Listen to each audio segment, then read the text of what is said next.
యోగాతో బరువు తగ్గటం సులభం కేవలం 30 రోజుల్లోనే.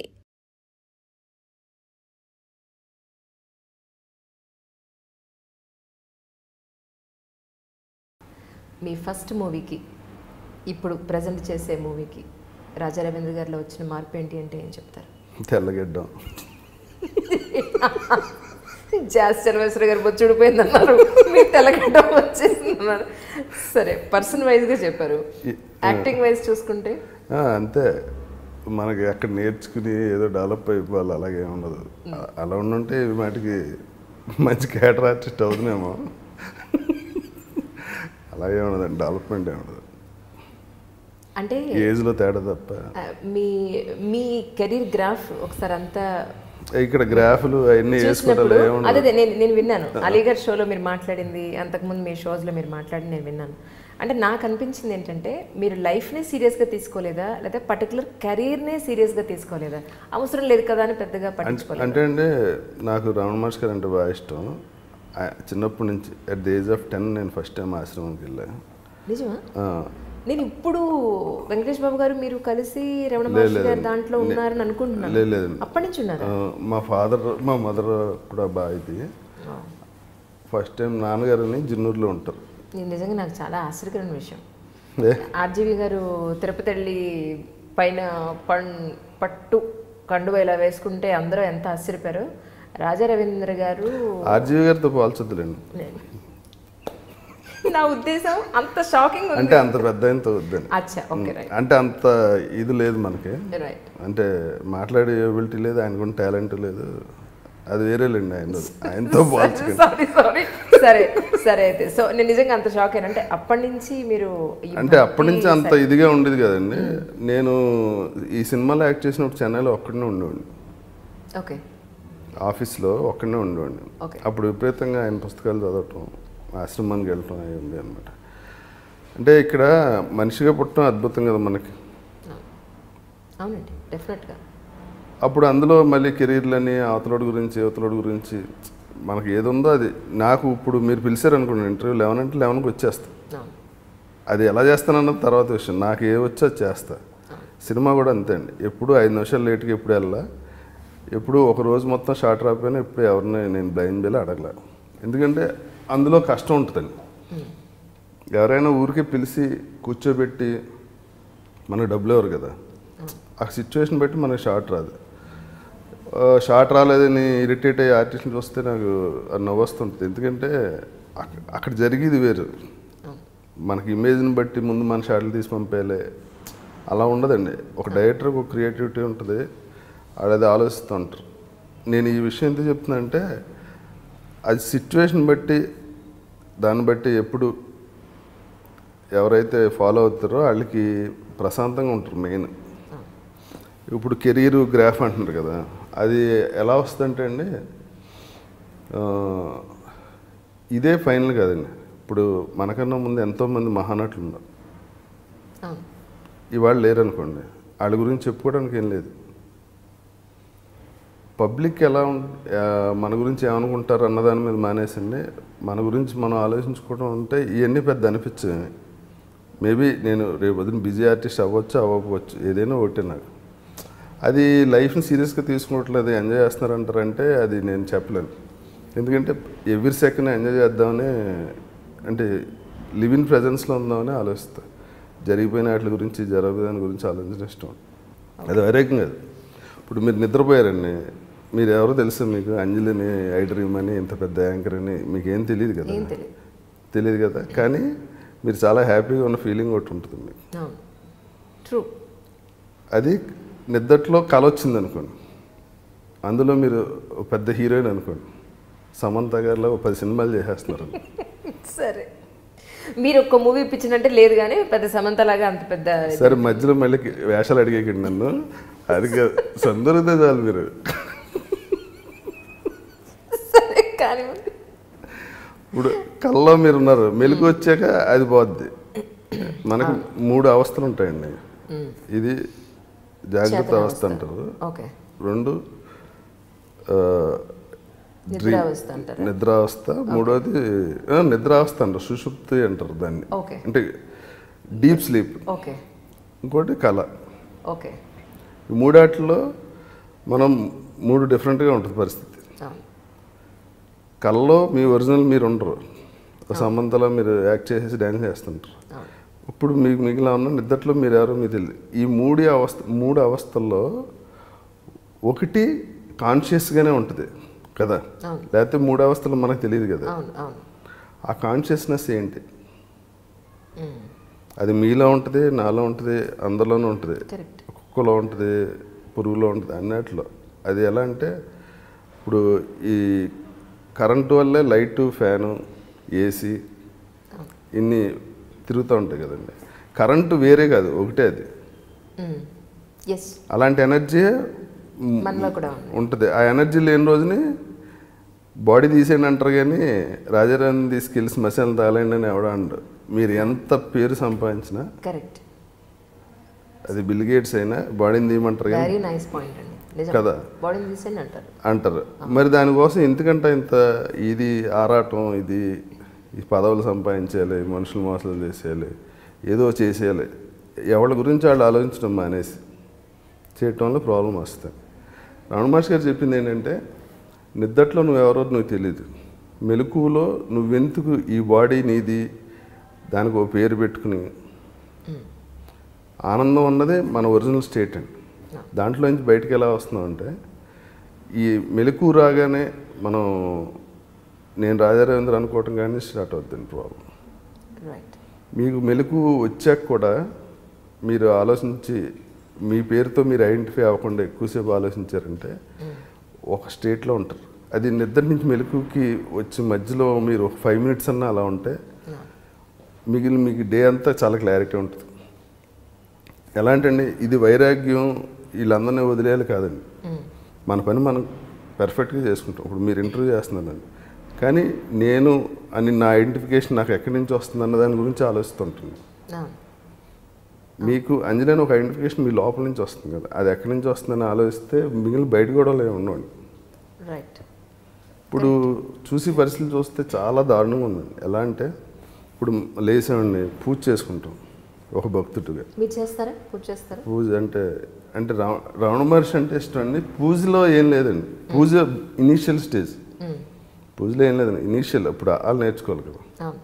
ఇవాళ ఆ సబ్జెక్ట్ అర్థమవుతుంది, దాన్ని ఆచరణలో పెట్టడానికి ప్రయత్నిస్తున్నాం అంటే ముందు అది ఉంటుందండి, అక్కడి నుంచే స్టార్ట్ అవ్వాలి. పూజలో ఏం చేస్తామండి, ఒకే ఏక వస్తువు మీద కాన్సన్ట్రేషన్ ఉంటుంది, దేవుడి మీదే కాన్సన్ట్రేషన్ ఉంటుంది, ఆ మంత్రం చదివినా దాని మీదే కాన్సన్ట్రేషన్ ఉంటుంది. పూజ చేసేది ఏక వస్తువు మీద దీనికోసం, ఏకాగ్రత కోసం. మెడిటేషన్ కూడా అదే అండి, ఏకవస్తు చింతనే మెడిటేషన్. మీరు మెడిటేషన్ చేస్తారు అంటే బ్రీతింగ్ మీద పెట్టి చేస్తాను. నేను ఇంతకుముందు విపాసన చేశాను, అప్పుడు చాలా మంచి ఎక్స్పీరియన్స్ వచ్చింది. అలా కూర్చుని బ్రీతింగ్ మీదే కాన్సన్ట్రేషన్ పెట్టినప్పుడు అది ఇనీషియల్, మన పనులన్నీ గుర్తురావు. అంటే గుర్తొస్తే ఇంక బ్రీతింగ్ మీద కాన్సన్ట్రేషన్ ఉండదుగా, అదే ఏకవస్తువు చింతన అంటే. ఓకే, మీరు బ్రీతింగ్ మీద ఎంత ఎక్కువసేపు కాన్సన్ట్రేట్ 100% వస్తాయండి. ఈ బాడీ మనకు వచ్చినప్పుడు థాట్స్ రాకుండా ఉండవు అసలు. కాషాయ బట్టలు వేసుకుని స్వామీజీలే జైలుకి వెళ్ళిపోతున్నారు కదా, గురువుగారు అని కూడా తిరిగిన వాళ్ళందరూ స్వామీజీని చూడాలని జైలుకి వెళ్ళాలి. ఎందుకు వస్తుందంటే అండి, ఈ ఏకవస్తు చింతన వదిలేసి ఈ శిష్యులు వచ్చి కాళ్ళ మీద పడగానే ఆళ్లే దేవుడు అని ఫీలింగ్ ఎప్పుడైతే వచ్చిందో రకరకాల ఆలోచనలు వస్తాయి. ఆలోచన రాకుండా ఉండదండి, ఆలోచన రాకుండా ఉంటే రమణ మహర్షి అది. రైట్, మళ్ళీ అటు వెళ్ళినా కూడా మళ్ళీ దాన్ని తీసుకొచ్చి ఇక్కడ ముందు పెట్టడంలో అంటే అండి, దాన్ని మనం ఎంతసేపు సస్టైన్ చేయగలుగుతాం దాన్ని బట్టి మన లైఫ్ ఇది కూడా ఉంటుంది.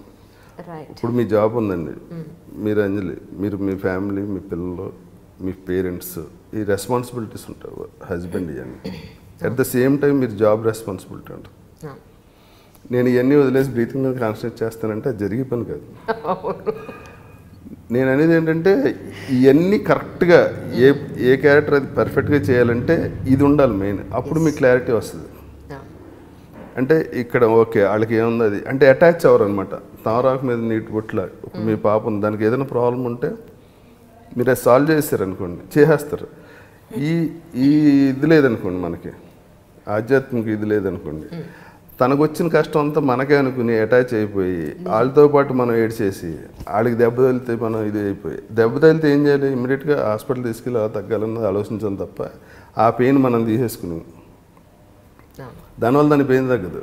కానీ మనకున్న ప్రేమ వల్ల ఈ అండర్స్టాండింగ్ అంటే ఆధ్యాత్మిక దీనివల్ల ఇందులో నేను చెప్పేది ఏంటంటే మన రియల్ లైఫ్లో కూడా చాలా ఇదిగా ఉంటుంది. అంటే వాళ్ళతో అటాచ్మెంట్ ఉంటుంది కాబట్టి ఆ పైన అంతా మనం ఎక్కువ మెంటలీ అటాచ్మెంట్ ఇప్పుడు పేరెంట్స్ అయినా అంతే అండి. మదర్ ఫాదర్కి ఏదైనా అయితే మనకైనంత హడావిడి అయిపోద్ది. కానీ అక్కడ క్లారిటీ ఉండాలి. ఉన్నప్పుడు మిగిలిన పనులు ఈజీగా చేయగలుగుతాను. కరెక్ట్. మా ఫాదరు ఈ మధ్యన ఎక్స్పైర్ అయ్యారు. ఆయన టిఫిన్ చేస్తా కళ్ళు తిరుగుతున్న పట్టుకోమంటే మా సిస్టర్ పట్టుకుంది, అన్కాన్షియస్కి వెళ్ళిపోయారు. ఓకే. నన్ను పిలిచారు, నేను చూసి షాక్. ఎందుకంటే ఆ పొజిషన్ ఎప్పుడు చూడలేదు. తింటా గురక పెడుతున్నారు ఆయనకి ఆల్రెడీ హార్ట్ అటాక్ వచ్చింది. నేను ఇది హార్ట్ అటాక్ కాదు, గురక పెడుతున్నారంటే నెర్వస్ సిస్టమ్ ఏదైనా ప్రాబ్లం వచ్చిందేమో అని ఇమ్మీడియట్గా నెర్వస్ డాక్టర్కి న్యూరాలజిస్ట్కి ఫోన్ చేశాను. ఓకే సార్ ఇలాగ భోంచేస్తే కళ్ళు తిరుగుతున్నాయని ఇలాగ గురక పెడుతున్నారు, ఏంటంటే 100% బ్రెయిన్ హెమరేజ్ వచ్చి ఉంటుందండి. ఆయన సైడ్కి పడుకోబెట్టి ఇమ్మీడియట్గా హాస్పిటల్ తీసుకురండి. అందరూ మా వైఫ్ పిల్లలు అందరూ విపరీతంగా ఇంతకు ఏడుస్తారు. అది ప్రాబ్లం వచ్చింది, సాల్వ్ చేసుకుందాం అని చెప్పి నేను అంబులెన్స్ ఫోన్ చేసి తీసుకెళ్ళి హాస్పిటల్ పెట్టుకెళ్ళి కూర్చుంటే డాక్టర్ గారు ఇదేదో చాలా సీరియస్ ఇష్యూ అనుకుంటుంటే అవునండి 300 ml దాకా బ్లీడ్ అయిపోయింది బ్రెయిన్లో. ఎందుకైనా కారణం అంటే వయసు ప్లస్ బీపీ అన్నీ ఉంటాయండి, చాలా రీజన్స్ ఉన్నాయి. సరే ఆయన ఇంకా ఇది కాదు, ఆయనకి ఇప్పుడు తెలుస్తుందా ఆ పెయిన్ అంతా అంటే తెలియదు అన్నారు. అయితే ఏం చేద్దాం అంటే ఏముంది ఓకే అని చెప్పా. మా మదర్ ఫోన్ చేసింది, ఎలా ఉంది ఫాదర్? ఎలా ఉంటుంది, మన ఇంటి ముందు టెంట్లు అవి కూడా ఆర్డర్ ఇచ్చానని చెప్పాము మా మదర్కి. 2 నిమిషాలు పట్టింది మా మదర్కి అర్థం అవుతుంది. అంటే అండి నేను ఇదిగా చెప్పట్లా, మా ఫాదర్కి విపరీతమైన ప్రేమ ఉంటుంది కదా నాకు చిన్నప్పటి నుంచి. కానీ అక్కడ సిచ్యువేషన్ ఏంటి, అస్సలు మన చేతిలో 1% కూడా లేదు అక్కడ. నేను కూడా ప్యానిక్ అయిపోయి అక్కడ ఏడితే కూర్చుంటే జరిగేది ఏం లేదు. అదే క్లారిటీతో లైఫ్ అంతా లీడ్ చేయగలిగితే అండి, ఇప్పుడు ప్రజెన్స్లో మనం ప్రజెంట్గా ఉంటే ఆనందమే మన స్వస్వరూపం కదా. ఆ ఆనందాన్ని మనం ఎవ్రీ సెకండ్ అనుభవిస్తే ఇవాళ డెత్ వచ్చినా, ఎందుకంటే అది 100 ఏళ్ళు బతికినా 150 ఏళ్ళు బతికినా డెత్ అన్నది కంపల్సరీ. మనం పుట్టినప్పుడే అది ఎండ్. బతికినంతసేపు ఎంత హ్యాపీగా బతికన్నది నా పాలసీ పెట్టుకున్నాను. దానివల్ల చూడటానికి తింగరలాగా. అయ్యో భలేవారే. నో అలాని కాదు, నాట్ అట్ ఆల్. మీరు అంటే ఎప్పుడు నవ్వుతో కనపడతారు. బట్ ఏంటంటే ఏది మనసుకి బాధించేసే విధంగా మీరుండరు, అవతల వాళ్ళు కూడా అలా ఉంచరు. నేను చాలా ఇంటర్వ్యూలు చూశాను మిమ్మల్ని ప్రత్యక్షంగా, మనం ఎప్పుడు కలవనప్పటికీ కూడా, అంటే అంత డీప్ ఫ్రెండ్షిప్ లేకపోయినా మిమ్మల్ని నేను స్టడీ చేసింది ఎక్కడ అంటే చాలా ఇంటర్వ్యూస్ చూశాను. నేను ఇప్పటివరకు ఇచ్చిన ఇంటర్వ్యూస్ అన్ని చూశాను. నాకు అనిపించిందంటే యు ఆర్ సో క్యాజువల్. మీ మైండ్, మీ మనసు, మీ మాట ఇవేవి కూడా మిమ్మల్ని డిస్టర్బ్ చేయవు యాక్చువల్లీ. అది నేను చూస్తుంది. ఈయన అడిగారు, నేను చెప్పేస్తాను, నా పని అయిపోయింది అక్కడికి, అంతే తప్ప దీన్ని వీళ్ళు ఇలా అడిగారా, నేను ఇలా చెప్పానా, దీన్ని మనసు మీద తీసుకున్నావా, ఇవన్నీ మీరు ఉండదు. అంటే అండి నాకు దీనివల్ల ప్రాబ్లం ఏమొచ్చిందంటే, ఇప్పుడు మీరున్నారు, మీరు ఏదంటే అది సిచ్యువేషన్ చూసుకుని ఏదో జోక్ వేసేస్తారు, కౌంటర్ వస్తుంది అనుకుంటే ఆగను. అది ఏంటంటే మీ మీద కౌంటర్ వేసింది అక్కడ నలుగురు ఉన్నప్పుడు వాళ్ళకి కామెడీగా ఉంటుంది, వాళ్ళు నవ్వుతారు, నవ్వినప్పుడు మీరు హర్ట్ అవుతారు. ఎగ్జాక్ట్లీ. నేను అసలు ఆ మాట ఎందుకన్నాను మిమ్మల్ని, మీరు హర్ట్ అవుతారని కూడా ఆలోచించను. నాకు వెరీ వెరీ బ్యాడ్ ఇది అది ఒకటి ఉంది, ఇదివరకు ఉండింది, ఇప్పుడు లేదు. నాకు ఏంటంటే వాళ్ళు నలుగురు నవ్వటం కోసం ఒకళ్ళు ఎందుకు హర్ట్ చేయాలి. ఇక్కడ కామెడీలో ఉన్న ప్రాబ్లం ఏంటంటే టైమింగ్లోనే ఒకరిని ఎదవం చేస్తేనే మిగిలిన వాళ్ళు నవ్వుతారు. ఎగ్జాక్ట్లీ. నన్ను నేను ఎదవం చేసుకోవడానికి కూడా రెడీ, అవతల నవ్వటం కోసం. కానీ అవతలని ఎదవం చేయకూడదు కదా. దానివల్ల చాలాసార్లు ప్రాబ్లం వచ్చింది నాకు. సరదాగా ఏదో అని ఆ తర్వాత ఆడితో నా అవసరం ఉంటే ఆడు నన్ను అవాయిడ్ చేసి చాలా జరిగింది. కొంతమంది ఫ్రెండ్షిప్లు కూడా పోయినాయి అనుకోండి. నేను తర్వాత రియలైజ్ అయ్యా, ఓకే దీనివల్ల ఏం అవసరం లేదు, అలా అని నేనేం మానలేదనుకోండి. లేదు.